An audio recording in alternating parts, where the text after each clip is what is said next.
Hello বন্ধুরা, আসসালামু আলাইকুম। লিমাস রেসিপিতে আপনাদের সবাইকে স্বাগতম। আজ আমি নরম তুলতুলে ফুলকো পোয়া পিঠা বা তেল পিঠা অনেকে বলে থাকে, সেটা কিভাবে তৈরি করতে হয় A to Z আপনাদেরকে এই ভিডিওতে দেখাবো।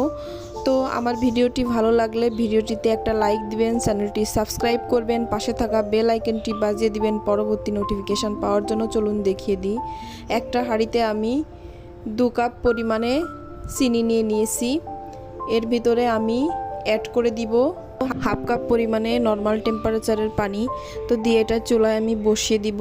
পানি এবং চিনিটা গলা পর্যন্ত একটু নাড়াচাড়া করব। দেখুন, এভাবে কিছুক্ষণ নাড়াচাড়া করার পরে যখন বলক উঠে যাবে তখন চুলাটা বন্ধ করে তারপর সাইডে রেখে দিব। এবার এটা যখন একদম আঙ্গুল সহনীয় তাপমাত্রা হবে তখনই এর ভিতরে চালের গুঁড়াটা দিয়ে দিব। চালের গুঁড়াটা কিন্তু আমার একেবারে শুকনা চালের গুঁড়া, এই জন্য এটাকে আমি প্রথমে 1 কাপ পরিমাণে চালের গুঁড়া মিশিয়ে চামচ দিয়ে ভালোভাবে নেড়েচেড়ে নিচ্ছি।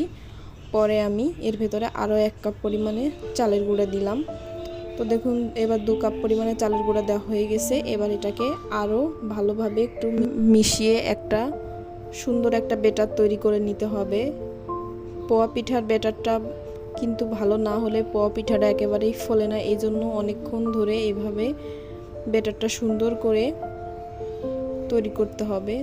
তো দেখুন, এভাবে অনবরত নাড়াচাড়া করে কিন্তু একটা সফট ব্যাটার তৈরি করতে হবে। এরপরে দিয়ে দিব আমি স্বাদমতো কিছুটা লবণ, দিয়ে আবারও অনেকটা টাইম ধরে ব্যাটারটাকে সুন্দরভাবে নাড়াচাড়া করে নিব। তো ব্যাটারটা যত সফট হবে পোয়া পিঠাটা কিন্তু ততই ফুলবে। তো এইভাবে ব্যাটার তৈরি করে আপনারা 1 ঘন্টা রেস্টে রেখে দিবেন।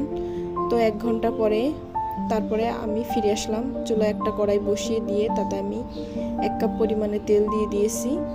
এবার এর ভিতরে আমি কিছুটা ব্যাটার দিয়ে দিব। তো দেখুন, ব্যাটারটা দেওয়া হয়ে গেলে খুন্তি দিয়ে যদি তেল একটু এর উপরে দিয়ে দেন তাহলে অল্প তেলেই আপনার পোয়া পিঠাটা পারফেক্টভাবে ফুলে যাবে। তো আমি কড়াইয়ে একেবারেই অল্প তেল ব্যবহার করেছি দেখে কিন্তু আমি খুন্তি দিয়ে পিঠাটার উপরে তেলটা এভাবে লাগিয়ে দিচ্ছি, দেখে আমার পিঠাটা কিন্তু অল্প তেলেই ফুলে যাচ্ছে। তো দেখুন, এইভাবেই খুন্তি দিয়ে কাজটা করতে হবে। তো একে একে আমি 2টা পিঠা ভাজা হয়ে গেল আমার। এবার আরও একটা পিঠা ভাজি করে আপনাদেরকে দেখাচ্ছি। তো দেখুন, আমার আরও একটা পিঠা ভাজি করা হয়ে গেল। এভাবে যদি আপনারা এই রুলসটি ফলো করে তেল পিঠা তৈরি করেন তাহলে কিন্তু অল্প তেলেই আপনারা পোয়া পিঠা তৈরি করে খেতে পারবেন। দেখুন, আমার পিঠাগুলো ভাজা হয়ে গেছে।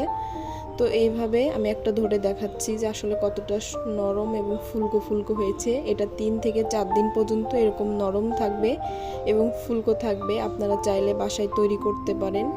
ভিডিওতে কোনো সমস্যা হলে ডেসক্রিপশন বক্সের লিঙ্ক দেওয়া আছে, চাইলে আপনারা দেখে নিতে পারেন।